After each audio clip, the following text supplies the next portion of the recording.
नमस्कार, VK news देख रहे हैं आप। मैं हूं आपके साथ योगेश कुमार मिश्रा। एक कविता ने बिहार की राजनीति में हलचल पैदा कर दी है। आखिर इस कविता में है क्या, आपको बताएंगे। और इस कविता को पढ़ा किसने जिससे इसके सियासी मायने निकलने शुरू हो गए। सबसे पहले आप उस कविता को सुनिए। चूल्हा मिट्टी का, मिट्टी तालाब की, तालाब ठाकुर का, भूख रोटी की, रोटी बाजरे की और बाजरा खेत का, खेत ठाकुर का, बैल ठाकुर का और हल भी ठाकुर का, हल की मूठ पर हथेली अपनी, फसल ठाकुर की, कुआं ठाकुर का, पानी ठाकुर का, खेत खलिहान ठाकुर के, गली मोहल्ले ठाकुर के, फिर अपना क्या।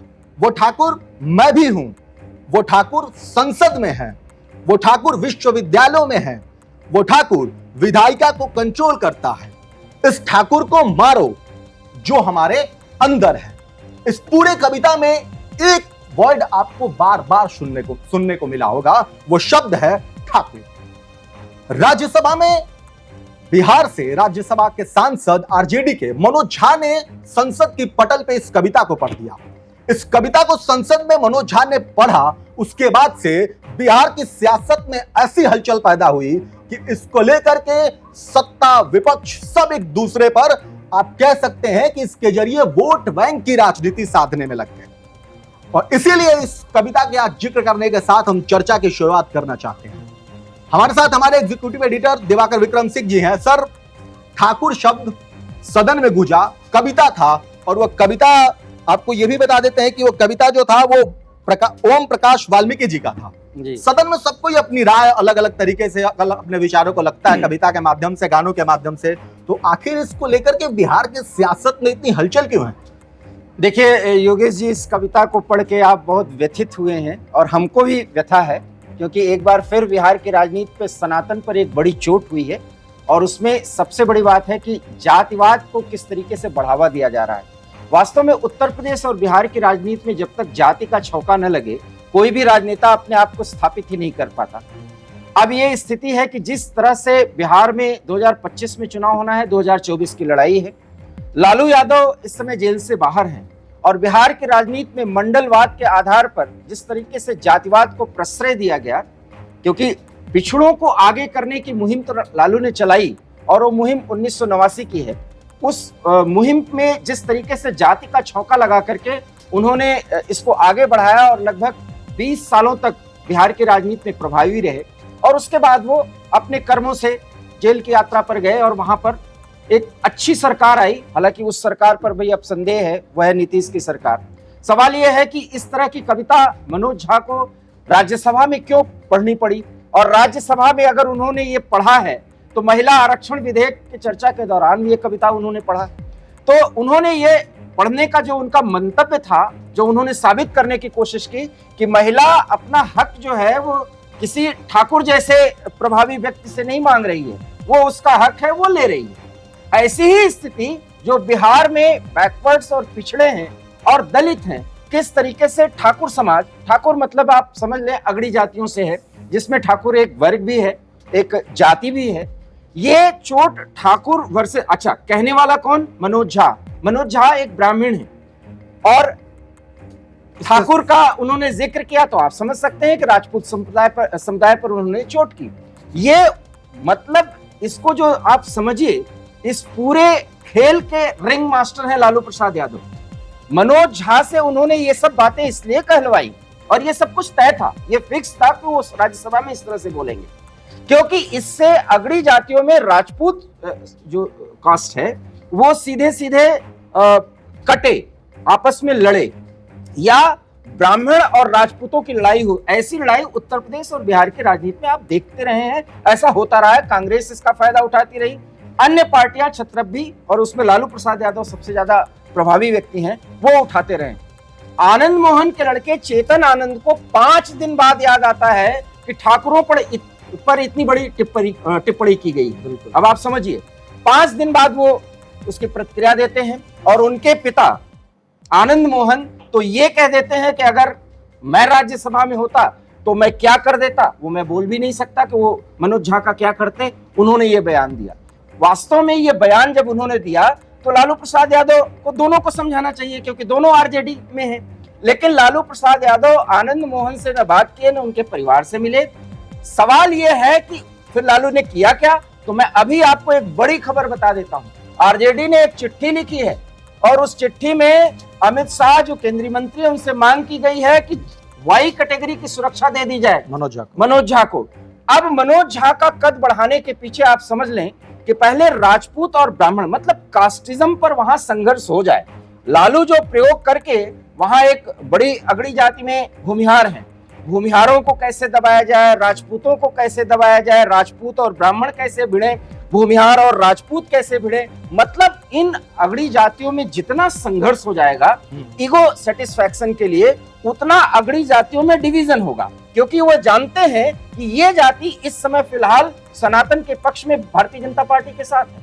तो पहले तो उनको इसमें लड़ाना है। जब ये आपस में लड़ेंगे तो इनका ईगो फैक्टर प्रभावी होगा, तो जो बैकवर्ड वोट है वो एक साथ जुड़ जाएंगे, और जब वो एक साथ जुड़ जाएंगे तो अभी तो फिलहाल आरजेडी और जदयू साथ लड़ रहे हैं, बिहार में तो उनको फायदा होगा। बिल्कुल, बिहार और उत्तर प्रदेश में अक्सर ऐसा माना जाता है कि जो जाति है उसको लेकर ही सभी पार्टियां अपने अपने वोट बैंक को तैयार करती हैं। आपने जिक्र किया, ये कई वर्षों से चला है। आप मान सकते हैं कि पुराना ये एक तरीके का एक मापदंड है। अगर आपको चुनाव जीतना है तो आप किस किस को लड़ाएं, किस किस को लेकर आए, तो किस तरीके से आपको सीटें बढ़ेगी और आप जीतेंगे। लेकिन जिस हिसाब से लालू प्रसाद यादव इस सभी प्लान को तैयार कर रहे हैं चुनाव के लिहाज से, भारतीय जनता पार्टी या एनडीए आप कह सकते हैं, उसका जो राजपूत है, ठाकुर है, ब्राह्मण है, ये तो मूल वोट बैंक है। बिल्कुल। तो आखिर इसके जरिए अगर वो चाहते हैं कि पिछड़ों को इकट्ठा कर ले और इन जातियों का अगर उनके ऊपर प्रभाव ना हो तो बीजेपी के साथ जाए, तो फिर तो लालू के लिए भी मुश्किल हो सकता है। बहुत अच्छा सवाल आपने किया। देखिए, यही लालू ने एक ट्रिकी गेम खेला है, इसीलिए मैंने कहा कि रिंग मास्टर तो लालू प्रसाद यादव हैं। आनंद मोहन और मनोज झा तो अभी लड़ाई करते हुए दिखाई पड़ रहे हैं कि एक ब्राह्मण है और एक राजपूत है और दोनों एक पार्टी में है और जुबानी जंग है। ये ईगो फैक्टर भी उठाया गया क्योंकि दोनों एक पार्टी में है। एक को ब्राह्मण होने का गर्व है, दूसरे को राजपूत होने का। देखिए किस तरीके से उन्होंने पूरा मोहरा खड़ा किया।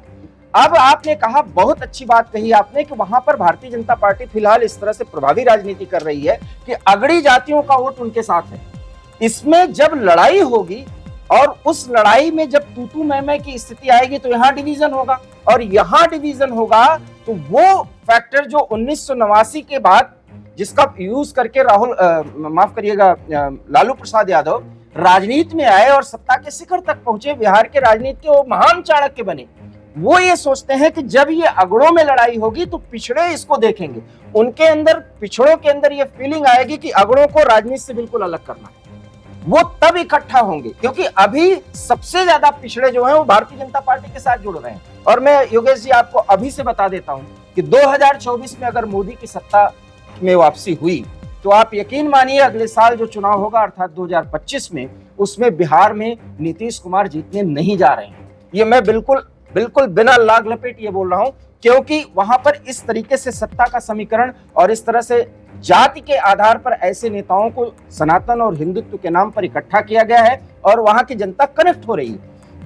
इसके लिए जरूरी है कि 2024 के पहले इतना बीज वपन कर दिया जाए, लड़ाई का, संघर्ष का, ईगो फैक्टर्स का, जाति के संदर्भ में मैं कह रहा हूं, ताकि बिहार फिर उसी स्थिति में पहुंच जाए जो आज के 15 साल 20 साल पहले था। तो बैकवर्ड्स वोट में जो डिवीजन हो गया है और एक बड़ा वर्ग बैकवर्ड्स का कट करके पूरी तरीके से भारतीय जनता पार्टी के साथ जुड़ गया है। कई ऐसे नेता संगठन में भारतीय जनता पार्टी के हैं जो बैकवर्ड्स हैं। तो लालू प्रसाद यादव को सिर्फ अब भरोसा एक ही मात्र है जो अखिलेश यादव को उत्तर प्रदेश में है, वो है एमवाई फैक्टर, एम से मुस्लिम, वाई से यादव। अब हम खुल के जातियों पे बात करते हैं, ये फैक्टर तो लालू प्रसाद यादव पूरी तरह से अपने कब्जे में रखे हैं। लेकिन उसके बाद अगड़ी जातियों में, क्योंकि मैं आपको बता दूं जब लालू प्रसाद यादव बिहार के राजनीति में मसीहा बने थे तो राजपूत वोटों ने उनको बहुत सहयोग किया था, क्योंकि तब वहां पर भूमिहारों और राजपूतों की लड़ाई हुई। आपको पता भी होगा, चूंकि आप बलिया के रहने वाले हैं तो बिहार की राजनीति को बेहतर तरीके से समझते होंगे जो मैं बता रहा हूं। तो कुल मिलाकर के इस फैक्टर में अब मनोज झा मिथिला को रिप्रेजेंट करते हैं, आप समझ रहे होंगे। और झा कम्युनिटी जो है वो बहुत पढ़ी लिखी मानी जाती है, एक ऐसी ब्राह्मण कम्युनिटी है जो एक तरह से संयोजन का काम करती है अगड़ी जातियों में, राजपूतों और ब्राह्मणों को जोड़ने का भी काम करती है, क्योंकि वो मानते हैं कि उनसे ज्यादा ब्रेन किसी के पास है ही नहीं। देखिए, उस जाति फैक्टर का मैं बहुत खुलेपन में पूरी व्याख्या कर रहा हूँ। तो इसलिए मनोज झा के मुंह से ये बात कहलवाई गई और मनोज झा के प्रति ये सिंपैथी दी गई कि अब मनोज झा के लिए वाई कैटेगरी की सुरक्षा तक मांगी जा रही है और ये चिट्ठी जो है वो आरजेडी की तरफ से लिखी जा रही है।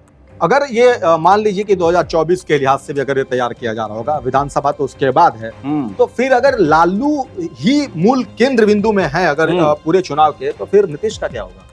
ये तो बात बिल्कुल सही है। नीतीश जो है वो एक राजनीतिक आत्महत्या की स्थिति में अपने को ढकेल रहे हैं। और बहुत अच्छा सवाल आपने इसलिए किया क्योंकि मैं आपको बता दूं कि पिछले 4 दिनों में सुशासन बाबू की छवि दिखाने के लिए वो किस तरीके से कार्यालय में जा रहे हैं, वहां मंत्री बैठ रहे हैं कि वहां पर सचिव बैठ रहे हैं समय से नहीं। एक जगह तो वो बोले कि इंग्लिश में बोर्ड क्यों लगा है, इसको हिंदी में लगाओ, आपकी हिम्मत कैसे पड़ गई। ये सब वीडियो क्यों वायरल हो रहे हैं? क्योंकि सुशासन बाबू की जो पुरानी जो उनकी छवि है उसको जिंदा करना है और उनको सुशासन बाबू के तौर पर स्थापित करना है। फिर आप जानते हैं कि वो कुर्मी कास्ट से बिलोंग करते हैं। उस जाति फैक्टर में अब लालू और तेजस्वी जो है किस तरीके से गेम कर रहे हैं ये भी आपको पता है। कुल मिलाकर के जातियों में इतना डिवीजन कर देना चाहते हैं कि एक, और इसीलिए जनगणना पर ज्यादा जोर दिया जा रहा है बिहार में कि बिहार में सनातन और हिंदुत्व के प्रति फीलिंग जो आई हुई है, जिसमें माइनस अल्पसंख्यक वोट सब एक साथ होना चाहते हैं। किस पे? बिहार के प्राइड पर, विकास पर, देश पर और उसमें राष्ट्रवाद पर। ये सारे मुद्दे जो हैं वो बिहार में प्रभावी न हो जो कि हो रहे हैं और लालू यादव उसमें अपना दिमाग लगा रहे हैं। इसलिए मैं बार बार कह रहा हूं कि रिंग मास्टर तो लालू प्रसाद यादव हैं। इसलिए एक पार्टी के 2 नेता, और आप देख लीजिए आनंद मोहन अभी कुछ दिन पहले ही जेल से छूट के आए हैं। हाँ, उसके लिए महीने पहले क्या कुछ किया सबको पता है और ये कहा भी जा रहा है। तो आनंद मोहन को कोई तरजीह देना नहीं है लालू प्रसाद यादव को, ये आप निश्चित जानिए। उनके जरिए राजनीति का तीसरा द्वार खोलने में लगी है। तो ये द्वार जो खुल रहा है, कुल मिलाकर के जातियों की लड़ाई इतनी ज्यादा मतलब हो जाए कि उसमें सब डिवीजन हो और डिवीजन होने के बाद बैकवर्ड्स उसको देख करके एक परसेप्शन बनाए कि हाँ, राजनीति तो यहाँ बैकवर्ड्स में होनी चाहिए और बैकवर्ड्स की राजनीति से बिहार में उनका शासन चलना चाहिए। इस पे एक अंतिम सवाल आपसे पूछेंगे, लेकिन उससे पहले चेतन आनंद को लेकर के जिस तरीके से आरजेडी की एक बयान दिया है कि उनको पता है कि वो किसके बदौलत खुले में चैन की सांस ले रहे हैं। आप देख लीजिए, यही है। तो ये उनके लिए मतलब ये धमकी के तौर पे है, ये कहा ही जा रहा है, अंदाजा कराया जा रहा है। ये चेतन आनंद को कोई महत्व नहीं दिया जा रहा है। ये मैं आपको इसीलिए कह रहा हूँ। देखिए, अब मुझे ऐसा लगता है कि आनंद मोहन परिवार जो है बहुत कुछ सोचेगा, उनको आगे क्या करना है। लवली आनंद जो उनकी वाइफ है, उनको भी सोचना पड़ेगा ये क्या करना है। मुझे नहीं लगता, क्योंकि मनोज झा ने जो ओपन किया है वो बहुत रणनीति से किया गया है। और बिहार में अब लालू प्रसाद यादव ये जान रहे हैं कि जहां कास्ट फैक्टर है उसमें राजपूतों का वोट शायद ही उनको मिलेगा, क्योंकि इस समय वो भारतीय जनता पार्टी के साथ। सब बिहार में एक हमेशा से जैसे जातियों पे ही बात हो रही है, उनको लेकर के तोड़ना जोड़ने पर ही हम जिक्र कर रहे हैं। तो जो राजपूत है 6 से 7% वो 30 से 35 सीटों पे बड़ा मैटर रखता है। और मुझे लगता है कि अगर आप चुनाव जीतना चाहते हैं तो सभी पार्टियों के लिए थोड़ा बहुत ये मैटर रखता है, वो चाहे बीजेपी हो, कांग्रेस हो, एनडीए हो। बिल्कुल। इसको लेकर के 2024 चुनाव अभी सामने है। बीजेपी भी तो कुछ अपनी रणनीति तैयार कर रही होगी, क्योंकि बीजेपी का तो कहना है कि सबका साथ सबका विकास है, सबका विश्वास है। वो तो जातियों पर आप एक लिहाज से कह सकते हैं भरोसा नहीं करते, तो ये कहती है भाई हम सबका विकास कर रहे हैं, सब हमें वोट देंगे। देखिए 2024 में भी कोई ऐसा नहीं, वहां तो फैक्टर नरेंद्र मोदी है, चेहरा वो रहेंगे। 2024 के आगे की बात भी हम कर लेते हैं। अगर 25 में जब चुनाव होगा तो वहां पर बिना किसी नेता के प्रोजेक्शन के वहां पे चुनाव लड़ा जाएगा और सनातन, विकास, बिहार के प्राइड और राष्ट्रवाद, इन सारे मुद्दों को वहां पर रखा जाएगा। और नीतीश के कुशासन, उस समय तक जो स्थिति होगी उसका पूरा जिक्र करते हुए नीतीश के खिलाफ मोर्चा खोलते हुए, अगर नीतीश इस पार्टी में एनडीए के साथ नहीं आए तो, और बिहार में भारतीय जनता पार्टी को एक सफलता मिलेगी, क्योंकि बैकवर्ड्स और अगड़ी जातियों में राजपूत और ब्राह्मण अब भारतीय जनता पार्टी के साथ लगातार वो आ रहे हैं और वो कनेक्ट होते जा रहे हैं। जिस कविता के जरिए मनोज झा ने संसद में अपनी बात रखी, उसकी आग बिहार तक पहुंची और उसी को लेकर के हम आज चर्चा कर रहे थे। आपको हमारी चर्चा कैसे लगी हमें कमेंट बॉक्स में जरूर बताएं। ऐसी तमाम खबरों के लिए देखते रहिए वीके न्यूज। नमस्कार। वीके न्यूज, राष्ट्र के नाम।